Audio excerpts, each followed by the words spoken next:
I'm reading about the very end of Dr. Johnson's life, and a letter that he wrote to a gentleman who had contacted Johnson's doctors and offered to pay any expenses that Johnson might encounter in the course of his medical treatment if he couldn't afford to pay them himself. So he didn't contact Johnson, he contacted Johnson's doctor, and the doctor let Johnson know. And here it is.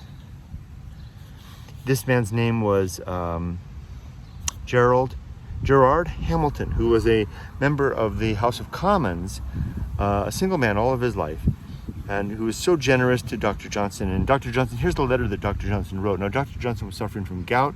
He'd had a stroke just before, which left him speechless, but he recovered. And then he had gout, which he was about to go through an amputation, which in the 18th century, amputation of one of his toes, I think his big toe, wouldn't have been pretty. Here's the letter that he wrote to Gerard Hamilton. He says, "Dear Sir, your kind inquiries after my affairs and your generous offers have been communicated to me by Dr. Brocklesby, which is Dr. Johnson's doctor.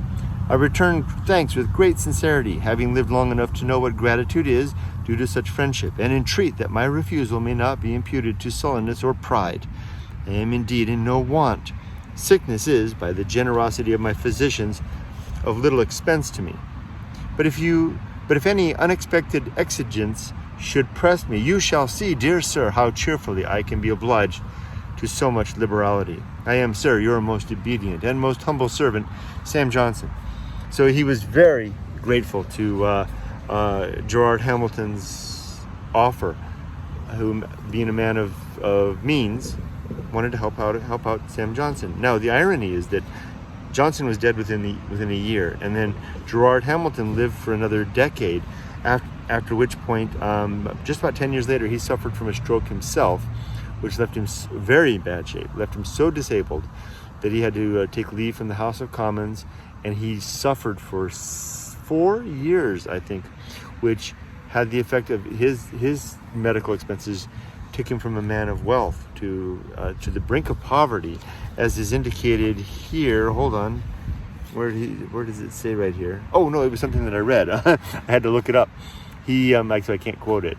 He was left, and I can't remember because it's on the phone. But I can't remember because I can't look it up because I'm talking to you. He said something that left him. He died. His death came just in the nick of time to save him from absolute, utter poverty. So what an interesting universe we live in, that such beautiful generosity, such basically such anonymous generosity as Gerard Hamilton's, to reach out to Dr. Johnson's doctors, to be willing to pay Dr. Johnson's medical bills. Such generosity, so much for karma, right?